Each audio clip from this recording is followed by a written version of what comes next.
health challenge, and as usual, I'm usually have my own space when I'm in the car, so I catch up on a lot of things in my head, in my mind, processing peace and quiet. I usually don't drive with the radio on or a podcast on, not recently, just because it feels like it's just so much going on that I just need like literally some serenity. So today the tea that I'm having is Dragonwell blended with organic rooibos. So it's our Dragonwell green tea for upper respiratory health, boosting the immune system with its antioxidants of ECGC. That's also great and known for promoting upper respiratory health, especially if you've got some gunk or crud you can't get rid of. In China, they actually prescribe it for people who have some sort of a cold, a head cold they can't get rid of for a couple weeks. So I'm using Dragonwell green tea as more of just a preventative thing, since I've been having this like just like clogged nose in the morning. It really does sound like possibly some sort of allergy.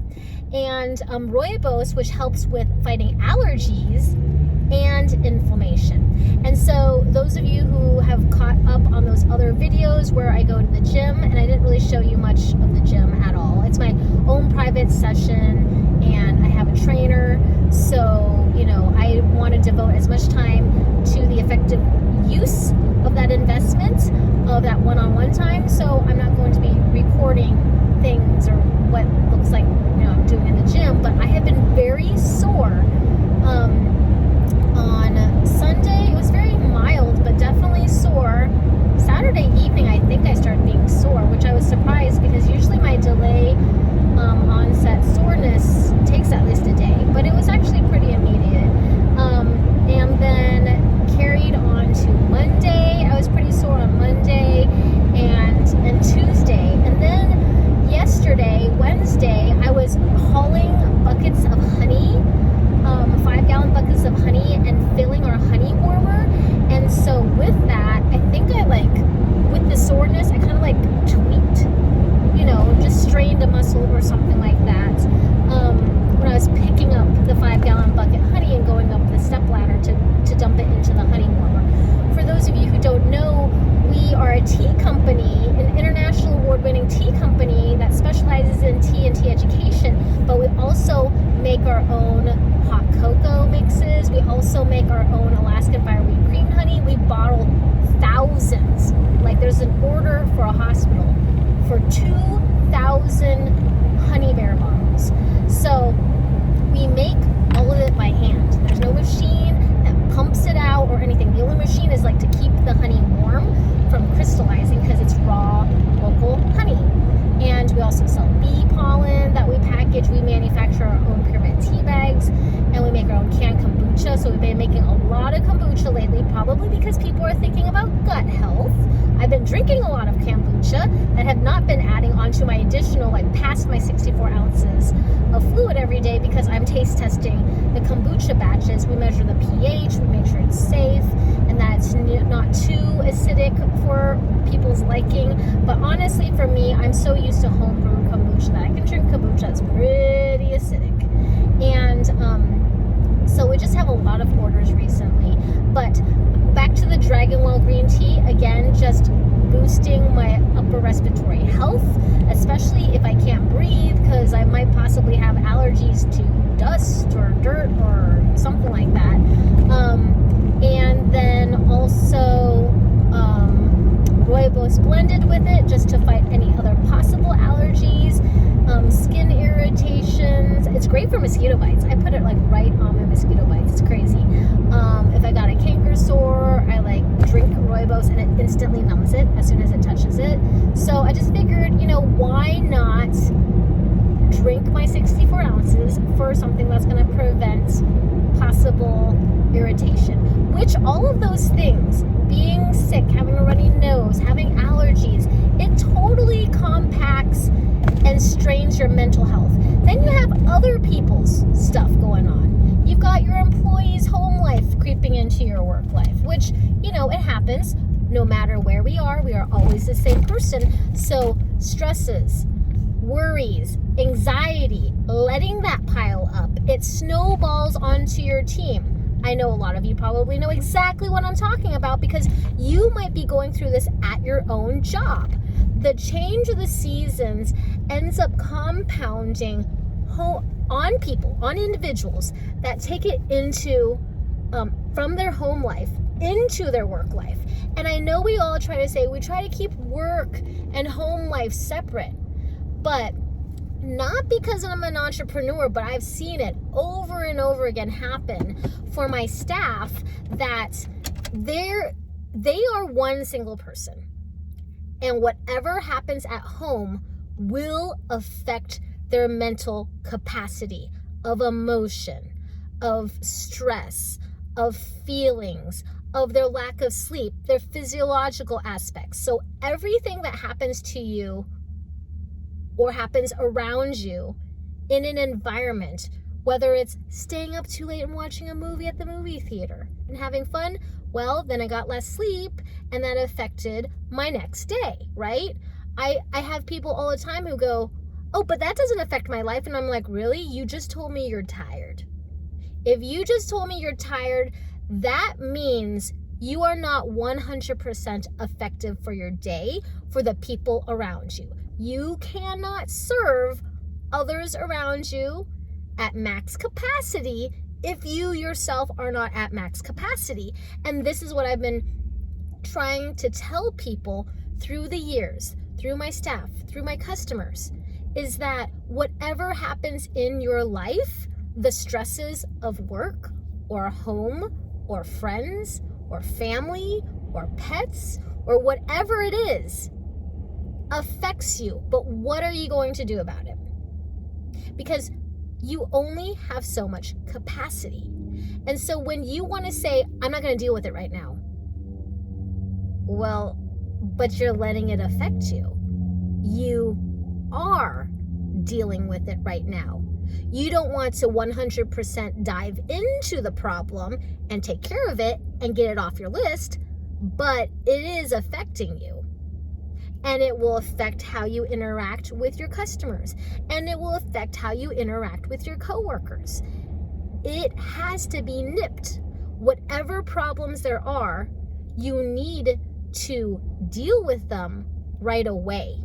Because what happens is this compounding effect. And that's why when you have to deal with it and confront with it, some people explode, some people implode, some people have a panic attack. And so whatever and however it's going to come out, it's going to come out somehow. So yesterday I talked a little bit about mental health and what I was struggling with.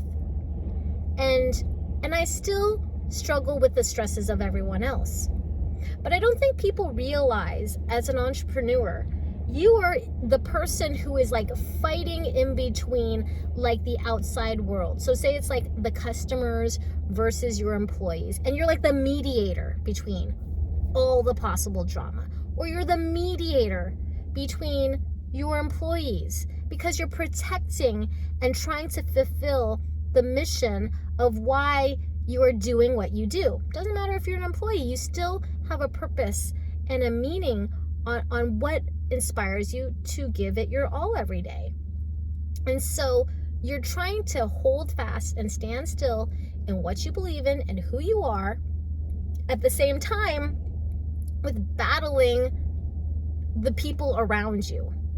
And it's unfortunate that we're fighting for our own selves and our own mental health and our own boundaries, but it has to be done. Otherwise, the world will overtake us individually and take us out. And then we become the drama that we put onto other people. So, for example, if you watch a horror movie, or a thriller or something like that, there's an amount of stress. There's an amount of endorphins that are released just watching the movie. And you walk away from the movie theater, or you walk away from sitting on your couch watching this movie, it's almost, you still feel those things.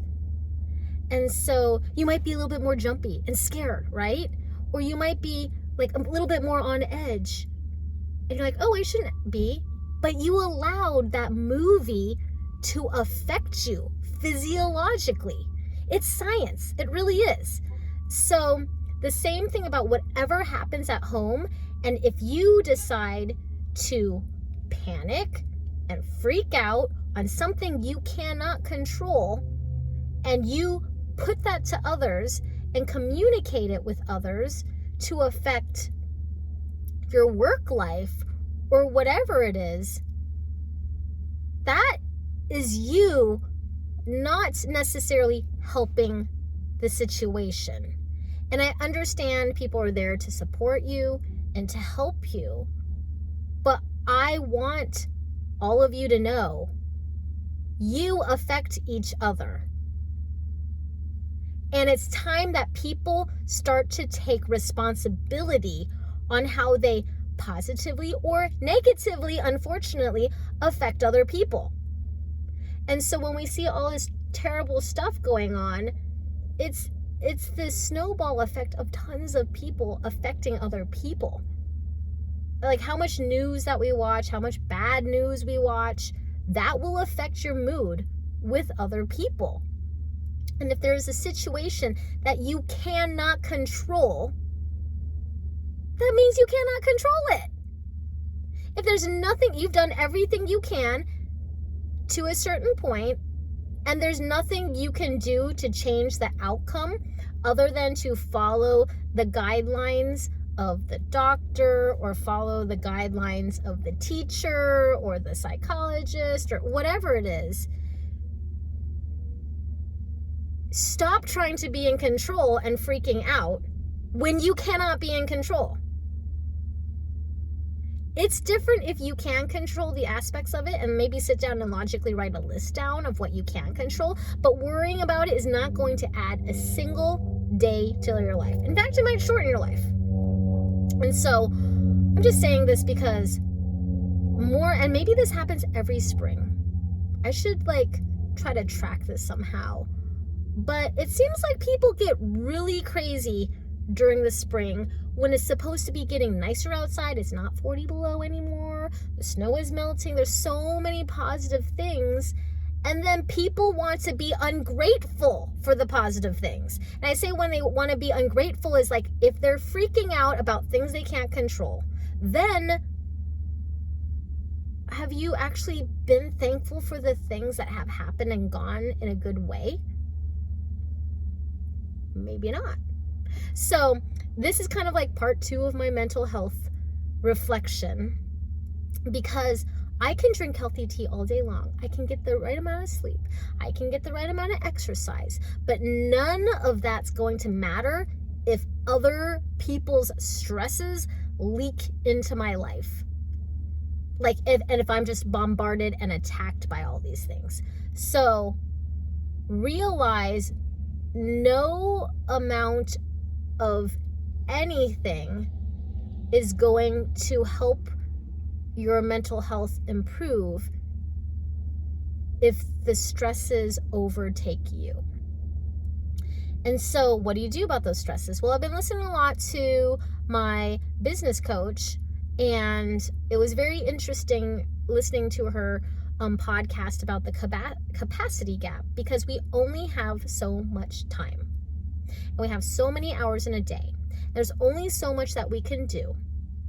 And those who have more capacity to take on more stresses are those who decide to not take on certain stresses, to not let those emotions of those stresses negatively impact them.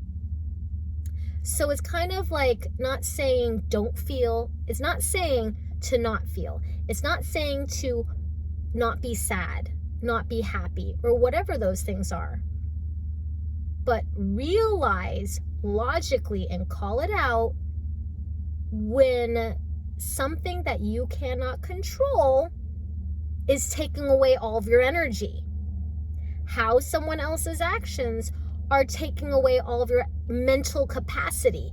because you're thinking about that instead of what you need to do, which is to focus on your health, to focus on your productivity, to focus on your goals. Crap happens all the time, every day, 24/7. It doesn't stop.